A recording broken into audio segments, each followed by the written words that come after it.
اللهم صل وسلم وبارك على سيدنا محمد أشرف الخلق وعلى آله وصحبه أجمعين. صباح الخير عليكم جميعا، صباح الهنا والرضا والمحبة وراحة البال، صباح التفاؤل. صباح الحمد والشكر لله. صباح كل حاجة حلوة في حياتنا وحياتكم، ربنا يسعد أيامنا وأيامكم جميعا يا رب العالمين. حبيبة قلبي، لو أول مرة تشوفيني ياريت تدعميني باللايك وتشتركي في القناة، هتلاقي تحت الفيديو كلمة اشتراك باللون الأحمر، تضغطي عليها وتفعلي الجرس على الكل عشان يوصلك إشعار بكل فيديو جديد أنا بنزله. وإن شاء الله عيلتنا الصغيرة تكبر بتوفيق ربنا ثم بدعمكم ليا. بدأت بقى كده يومي عشان أبدأ أفوق كده واليوم عندنا بقى النهاردة طويل وفي حاجات كتيرة. تابعوني لآخر الفيديو، هتاخدوا نصايح كتير، هتاخدوا معلومات كتير، هتستفادي إن شاء الله معانا. هنا ابتديت إن أنا أعمل يا باعمل قهوة يا باعمل نسكافيه، ولكن أنا ما يعني ما باثبّتش على حاجة واحدة.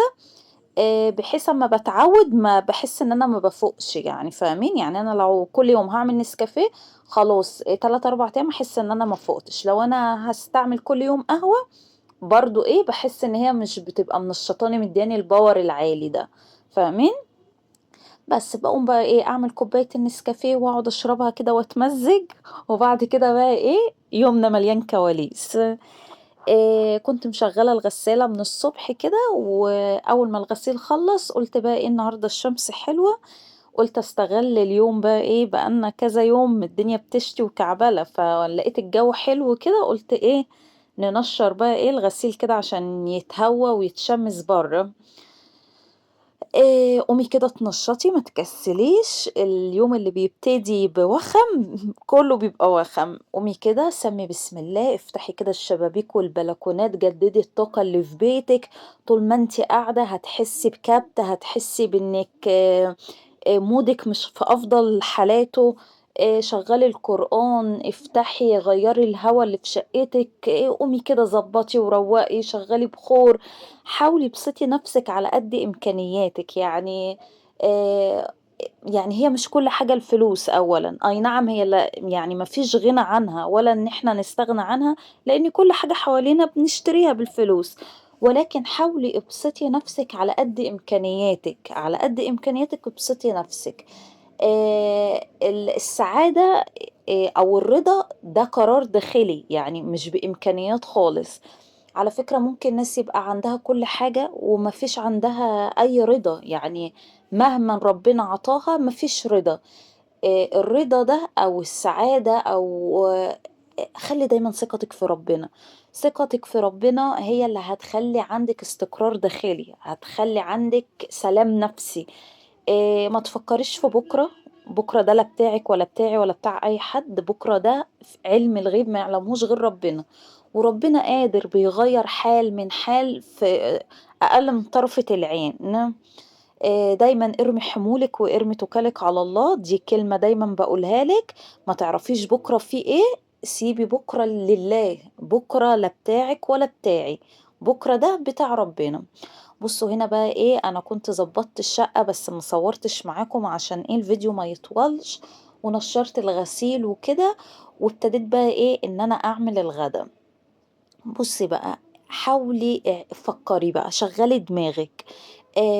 اعملي يعني مش لازم لحمة وفراخ كتير عشان الأكلة تطلع حلوة أو شكل الأكل يطلع مضبوط. لأ، أنا هنا بقى أنا هنا كان عندي ربع لحمة مفرومة وعايزة أعمل بيه غدا، وأنتم عارفين الأطفال الصغيّرة يعني بتحب الخضار، الطبيخ، الرز، هو الأكل ده اللي بيعرفوا ياكلوا فيه. فبُصّوا بقى، أنا هنا جِبت معلقة سمنة على معلقتين زيت، ونزلت فيهم ببصلتين مفرومين كبار ماشي، ونزلت باللحمة المفرومة. بُصّوا والله كمان يعني الوصفة دي ما خدتش الربع كيلو كلّه، يعني أقل كمان من ربع كيلو، وهتطلع وصفة يعني تبارك الله ما لهاش حل. نمشّي نفسنا على قد إمكانياتنا، نمشّي حالنا، ضبّطي أمورِك على قد الموجود، المهم الرضا، المهم البركة. هنا ابتديت بقى إيه، أحط ملح وفلفل على العصاج. أول ما ابتدت اللحمة تغيّر لونها، ابتديت بقى إيه، أضبّط الملح والفلفل وأنزل بيهم. اللي بتغلي معايا دي لوبيا ماشي. أنا هنعمل لوبيا هنعملها باللحمة المفرومة. بجد اللي ما جرّبش الوصفة دي فايتِك كتير، والله بجد وصفة تحفة، تحفة، تحفة. هنا بقى ابتديت أول ما العصاج كده خلاص اللحمة استوت، نزلت بمعلقتين صلصة مُعلبة. لازم كده تشوّحي الصلصة أول ما تنزلي بيها شوية قبل ما تضيفي مَيّة أو صلصة عشان المادة الحافظة تطلع منها. وبعد كده نزلت بعصير طماطم، برضه مش كتير يعني حوالي 4 طماطميات كده فرمتهم. وحطيتهم إيه، على العصاج وعلى معلقتين الصلصة. هنا بقى إيه، رحّلت الحلة أهي ورا اللي هي فيها العصاج وقُلت إيه، أعمل الرز. أنا أحب أخلّص إيه، بسرعة، بسرعة كده. هنا أهو حطيت شوية زيت، أنا دايمًا باحب أعمل الرز بزيت. اللي عايزة تحطي سمنة على زيت برضه بيطلع حلو. جبت شوية شعرية كده حوالي نُص كوباية وحمّرتها وبعد كده نزلت بالرز. هنا أنا أحب أقلّب أغلّف الرز بالزيت كده، باحسّه بيطلع مفلفل أكتر يعني. في ناس بتحب تضيف المَيّة الأول وبعد كده الرز، لأ أنا طريقتي أحب إن أنا أفلفل الرز في المادة الدهنية الأول. بس وضبّطت الملح وضبّطت المَيّة بتاعته بالشكل ده.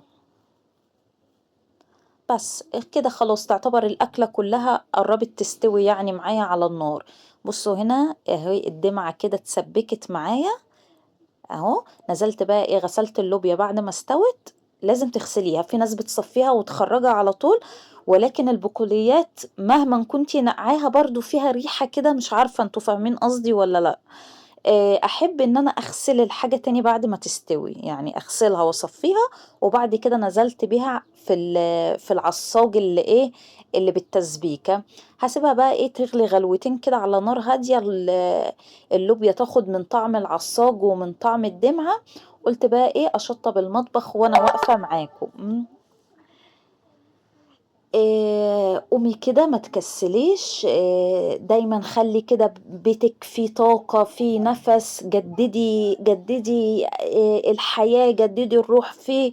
وأنتِ واقفة دايمًا خلّي ذكر ربنا دايمًا في لسانِك. استغفري كتير، استغفري لو الرزق عندِك قليل، استغفري بنية تفريج الكرب وفتح أبواب الرزق. لو ولادِك يعني اللي هم بقى المعذّبيننا كُلّنا وكده، ادعي ربنا يهديهم، استغفري بنيّة إن ربنا يهديهم ويصلح حالهم، استغفري بنيّة إن ربنا يبعد عنِّك وعن ولادِك أصحاب السوء. استغفري بنيّة إن ربنا يبعد عنِّك صاحبتِك اللي هي بتبيّن لِك إن هي كويسة، اللي هي بتدخل بيتِك وبتبيّن لِك إن هي إنسانة كويسة وهي ما بتتمنّالكيش الخير. استغفري بنيّة أي حاجة، بنيّة تفريج الكرب. الاستغفار، الاستغفار، الاستغفار ده بيفتح أبواب خير كتير، بيخلّي عندِك بركة في حياتِك وفي بيتِك وفي ولادِك وفي الحاجة اللي أنتِ بتعمليها. استغفار ولا حول ولا قوة إلا بالله. أنتِ كل حاجة بتعمليها في بيتِك بتؤجري عليها، يعني ما تحسبيش إن وقفتِك دي كده مجرد وقفة وخلاص أو مجهود وخلاص. لأ، كل حاجة بتعمليها لبيتِك، كل حاجة بتعمليها لولادِك، كل حاجة بتعمليها لزوجِك، ده كله بتؤجري عليه عند ربنا. هنا بقى ابتديت إيه، خلاص هنا اتسبِّكت الوصفة كده في قلب بعضها. قُلت أمّا أدلّع بقى إيه الوصفة كده وأهندسها كده شوية، رُحت حاطاها في طاجن ونزلت على وشّها كده بمعلقة سمنة بلدي من فوق وهاحطها في الفرن تاخد وِش معايا.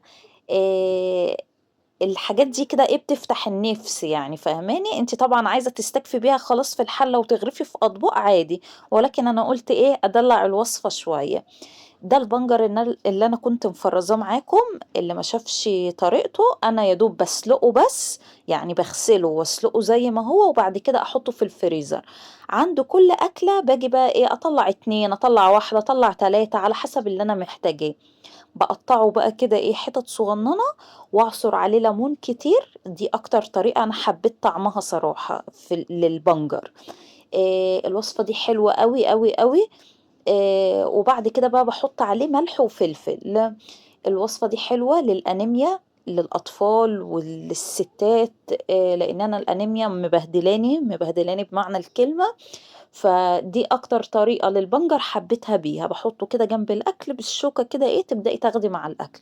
إيه رأيكم بقى في الوصفة؟ سهلة وبسيطة واقتصادية وطعمها بجد بجد تحفة، والله بجد طعمها تحفة. هنا بقى الحمد لله كنا خلاص اتغدينا وخلصنا وريحنا وقعدت وكل حاجة، وغسلت المواعين كمان بعد الغدا. قلت بقى اما ادلعهم بقى اعمل لهم حاجة حلوة. هنا حطيت الشربات دي معلقة كوباية سكر على كوباية مية. انا مش قلبتهم سايباهم يغلوا كده مع بعض ماشي، ما تحركهمش دلوقتي خالص. هنا معايا كوباية ونص لبن على مية، عايزة تحطيهم لبن مفيش مشكلة. ومعايا ده نشا، في الدول العربية بقى مش عارفة بيسموه اللي هو الكورن ده اللي هو النشا، مش عارفة بقى اسمه نشا الذرة. تمام. حطيت معلقتين على كوباية ونص او على كوبايتين، خليط مية على لبن. تمام. عايزة تحطي لبن لوحده حطي. وابتديت ان انا اقلب بقى كده، الاول دوبتهم على البارد وبعد كده شغلت النار. انا بحب خليط، هنا بنعمل اللي هي القشطة الكدابة. تمام. ابتديت اقلب كده، انا ما بحبش سمكها تقيل قوي ولا خفيفة قوي، لان هي لما بتدخل الفرن في قلب الوصفة ما بحبهاش ان هي تجلط، لا بحبها ان هي تبقى سايحة كده جوه الوصفة زي طعم اللي بتتباع بالظبط. هنا اول ما السكر داب نزلت بعصرة ليمون. تمام كده. بس هنا بقى معايا لفة جلاش، هعمل بيها بقى صنف حلو، هنعمل جلاش بالقشطة الكدابة. معايا هنا بقى لفة الجلاش، هدهن الصينية. ده خليط سمنة. انا معايا بقى الخليط ده سمنة على زيت، يعني سمنة وحطيت يا دوب كده معلقتين بس زيت فيه. ابتديت بقى قسمت الجلاش اللي معايا، لفة الجلاش اللي معايا هحط نصها في القعر كده زي ما انتوا شايفين، ببتدي احط ورقتين ورقتين، وابتدي ان انا ادهن وسطهم لحد بقى ما اوصل للنص. بصي بقى الحلويات دي بقى لو انتي خلي بالكم منها لان هي بتزود الوزن طبعا. يعني اخرك تدوقي بس كده حتة كده على نفسك تدوقي. تمام. اشربي بقى بعدها شاي اخضر، اي حاجة كده تساعد على الحرق. وخلي بالكم من اكل الحلويات بالليل، يعني الكلام ده للستات. تمام. وان شاء الله كده ابقى برضو يعني في كده وصفات وطرق بمشي بيها للتخسيس وكده، بإذن الله برضو هنزلها معاكم، لان انا كده زايدة حوالي 2-3 كيلو مضايقني ومنرفزني خالص. ان شاء الله ننزلهم مع بعض كده طرق سهلة وطرق طبيعية، وازاي تقسمي يومك وكل حاجة، يعني من غير نظام غذائي من غير اي حاجة. هتاكلي اللي موجود في البيت، يعني الموجود عندك هتاكليه، بس الطريقة والتوقيت هما اللي بيختلفوا. ان شاء الله هقول لك برضو الوصفات دي كده في فيديو ان شاء الله بقى نقعد نحكي كده ونرغي مع بعض ونتكلم عن الحاجات دي كلها مع بعض. هنا بقى حطيت اهو ورحت فردة القشطة الكدابة، ضفت لها معلقتين قشطة بلدي اللي هي بتاعت وش اللبن، وبعد كده حطيت نص لفة الجلاش التانية، كل ورقتين بدهن بينهم، وابتديت ان انا اقطعها واحطها بقى في الفرن لحد ما تتحمر. طبعا بتدخل على درجة حرارة عالية، وبعد كده بهدي الفرن للنص، انا ما عنديش تايمر فمش عارفة بقى، انا بهديها بتبقى وسط، النار بتبقى وسط. تمام. اهي بصوا بقى بعد ما طلعت ورقت كده ونفشت معايا وبقى شكلها تحفة. هنا بقى الشربات بسقيها بقى اول ما تطلع الشربات دافي طبعا يعتبر بارد شوية. بابتدي إن أنا أسقيها بقى. بُصّوا بجد الوصفة وهم، القشطة بقى سايحة كده جواها، ما تقوليش أبدًا دي قشطة كدابة، كأنها قشطة بجد، بجد حقيقية. بُصّي كده، إيه رأيكم بقى في الجمال والحلاوة دي؟ يا ريت بقى لو وصلتِ معايا لحد هنا تدعميني باللايك وتشتركي في القناة. سلام.